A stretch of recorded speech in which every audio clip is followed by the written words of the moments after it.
best I can. And maybe not being a judge is helpful because I don't have to be worried about criticizing judges. I'm free to do it, which I will. I want to give some practical advice here. You're all judges. You all have courts. You're in different jurisdictions. But I want to give you some helpful advice. And I want to start with 5 tips to consider. The first one concerns websites for courts. Websites should be made accessible. They should look like they were created in the year 2020 and not 1996 on a dial-up modem. Far too many websites for courts are terrible. I haven't looked at all the ones in Wisconsin, but I'm assuming some of them are not up to date. You can't navigate them. They have out-of-date information. They don't have photographs of the current roster of judges. I'm sure we have elections. You have a lot of new judges coming up soon. Keep them updated to the times. The second tip concerns the content of your court. Opinions should be made free and easily available. And I think Judge Lazar told me for the most part in Wisconsin, courts do make their opinions available for free. There's no pacer. Bless you. The federal system is the worst. Make briefs readily available. Judge Lazar told me that some courts have them, some don't. I don't know the exact breakdown. But it's very helpful to make your dockets to the public. In the year 2020, there's no reason why people should have to go to a courthouse and Xerox pages if they want a copy of a brief. There's just really no reason for that. It's a bad policy. So make your opinions available without cost, without charge. The third tip I want to talk about is live streaming of arguments. This is a sort of ongoing controversy, which I think has sort of been resolved by COVID. If nothing else, I think the COVID pandemic has given us a natural experiment of the value of live streaming. I know the Wisconsin Supreme Court has live stream. I've watched their arguments. I know the Michigan Supreme Court, I think, has as well. Judge Dill, does your court live stream? I don't recall. He's nodding yes. I don't think the Texas Courts of Appeals do publicly, at least in the past. Maybe they're doing now. YouTube is your friend. You work for the public. The public has a right to see your proceedings, and not everyone can go down to the courthouse and watch it. Most of what you do, thankfully, is pretty boring. Every now and then there's a high-profile case involving COVID or an election or whatever else you have, but most of your work is not particularly controversial, and I think that people can benefit from it. Even if some matters are controversial, so what, right? Let them see the courts at work. Let them see your arguments. Now, Judge Lazar told me that some of the courts in Wisconsin make the live stream available, but then delete the videos. I don't get that at all. I really don't. In my mind, deleting information is a sin. I hate deleting anything. It's a public record. I don't know what your public record laws are like, but everything should be available. The Ninth Circuit Court of Appeals has a YouTube channel with thousands and thousands of arguments on demand. You can pull up anything. If this is an appellate proceeding, there's no privacy interest, there's no witnesses, there's no live testimony. Just keep it on YouTube. I don't know what the problem is. It's there. It's not the official record. The transcript's the official record, but so what? You have a video. If there's some error in the transcript that appears in the video, then you fix the transcript, right? That's one of the advantages of having a recording. So please, at this point, even the U.S. Supreme Court is letting its proceedings be broadcast by audio. I think all courts can live with this. The fourth option is somewhat, maybe a little bit edgy, but I'm going to make it anyway. If there's a particularly controversial case, and usually, again, most cases are not, but you have them, consider preparing a syllabus. The Supreme Court case at the outset have a syllabus, kind of like a summary of the opinion. That's really helpful for the general public, right? A 1 or 2 page summary of a very complicated opinion can help grasp, right? Help the public know what they're reading. Not everyone can read an opinion. So, I've read opinions recently where, it's fractured. Judge A joins parts 1, 2, and 4, and Judge B joins parts 3, 5, and 6, and they somehow form a majority. I've seen those opinions. No one knows what the hell those are. They're really hard to follow. So a syllabus for a complicated case would be very helpful. That can be done by your court staff or by the clerk or whatever other apparatuses you have, but consider it. My next suggestion is very technical, but I have 3 letters that are your friends. OCR. Optical character recognition. If you don't know what that is, you should. When you put a PDF online, you can structure it in such a way that it can be searched and copied and pasted. Far too many judges simply print out their opinion and then scan it as an image, right? They sign it. The judge I clerked for did it, drove me nuts. He would print out a 100-page opinion, sign the very last page, and then put the entire thing online on Pacer, and it couldn't be searched, could not be copied and pasted. All right. Well, first off, stop signing opinions. Use a digital signature. Get with it, right? I mean, I'm not being mean, but really, it's a waste of everyone's time on your staff to have to sign an opinion on paper. To print out an opinion and scan, you're wasting your clerk's time. They won't tell you that, but I will. That's why I'm the non-judge here. But more importantly, when you have an electric PDF, it's very easy to search. It's very easy to index. You can copy and paste. If you're a practicing lawyer, it's so much easier to copy and paste than have to retype an opinion. So you're doing such a public service and saving time by not printing out your opinions and signing them. Please move past that. Control F is a good function to search, and it makes our lives easier.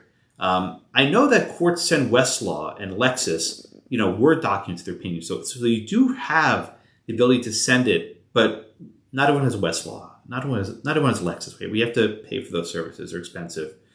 So make your opinions available. Stop signing them with your signature. It's not necessary. Electric signature is just as good.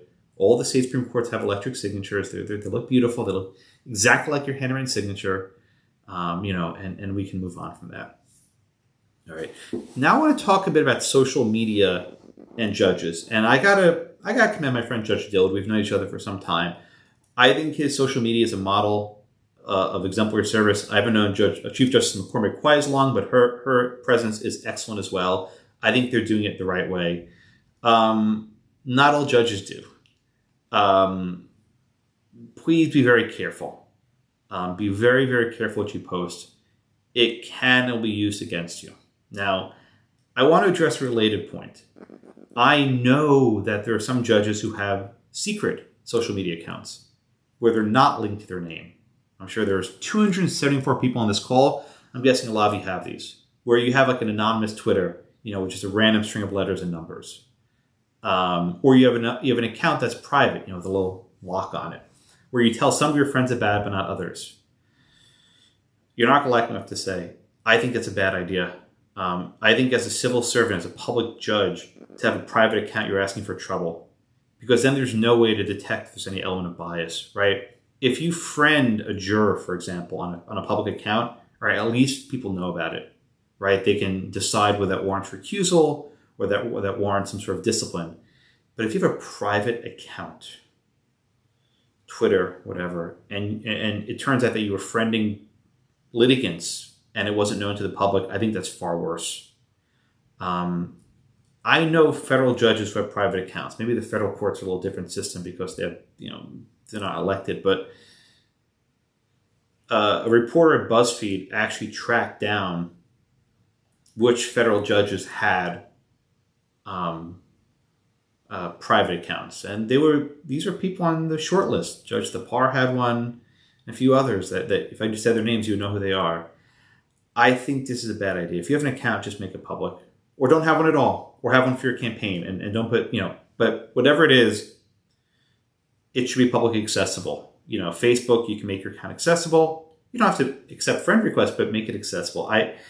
I would just be very hesitant if it ever came out that you had a secret account and it turned out that you were messaging with a litigant maybe you didn't even know. So Sunshine, my friends, is a good disinfectant.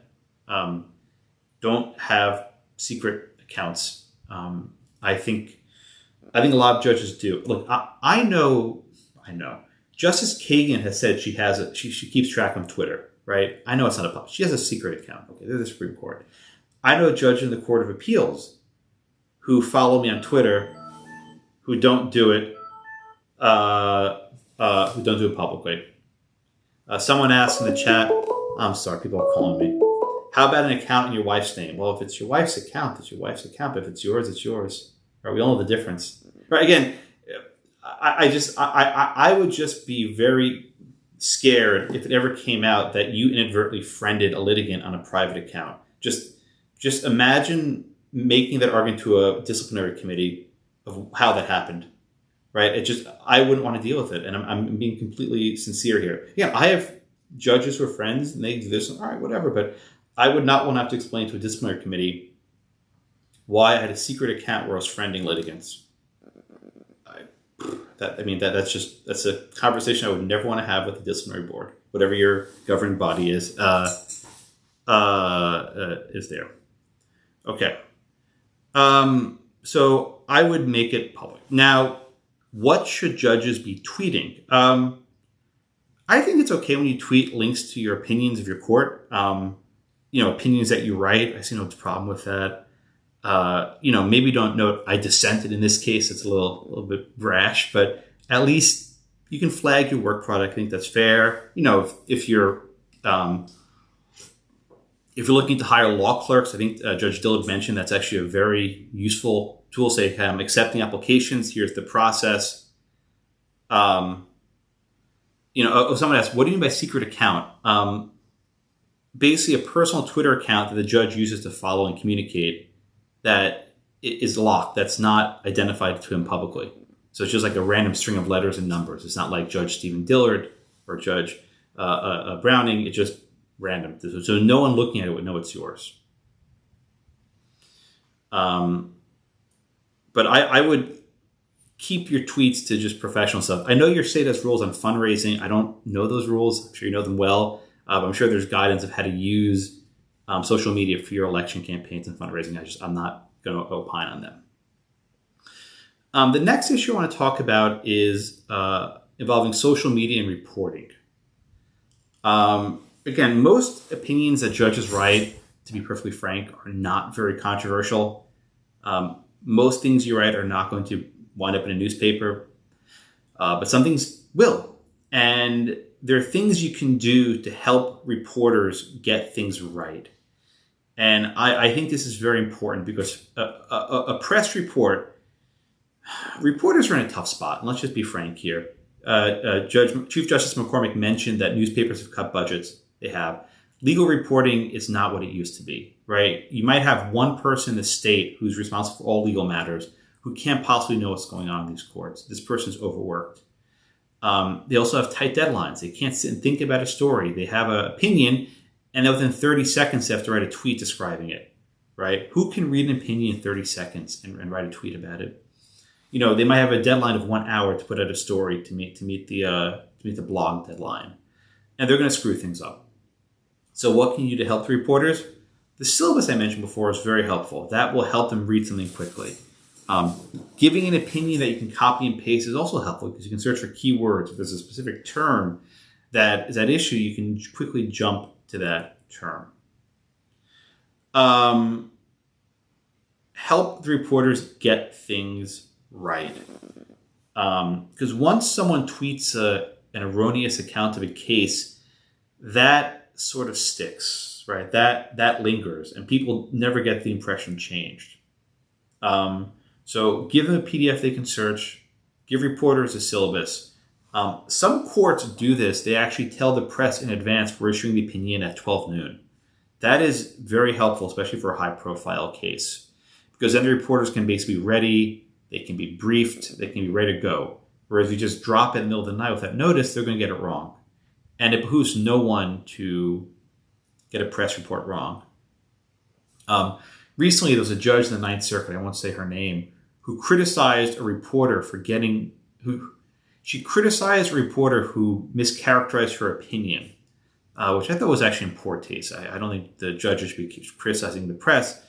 But it turned out it was actually an ECF error, right? There was the way the opinion was posted, the judge's dissent was put as a separate PDF, and it wasn't obvious, and the reporter only downloaded the main PDF, not the secondary PDF. So the reporter's mistake was completely innocent, but I just got kind of annoyed that a federal judge was using a reported decision to criticize a reporter who was doing the best he could. And I actually sent him an email saying it's not your fault, you made an honest mistake. And his editor didn't care, but just keep the press in mind for sort of high-profile cases. One last comment on judges and the press. Reporters will call chambers. They think you're just like any other government official. You'll give comments. And, well, judges usually don't give comments. But there are different things that happen, right? So one thing that happens is the judge says no comment. And then the judge can say, I decline to comment. And then someone on the staff may say, no, the judge has no comment, right? Whatever policy you choose, make it consistent, because if the clerk refers it to the judge and the judge calls the reporter, then the reporter can say, well, the judge told me there was no comment, versus if the staff says there's no comment. There's a difference if you actually get to the judge who says no comment or decline to comment, or they ignore it altogether. Whatever your policies can be ignored, just keep it consistent. My recommendation is don't ever talk to the press, say it in the opinions, give them a syllabus, that way it's open to everyone, make the PDF searchable, and announce it at a set time if it's controversial. I think I'm done. Thank you, Professor. You're welcome. We have one question that I'll ask to the judges, but I also want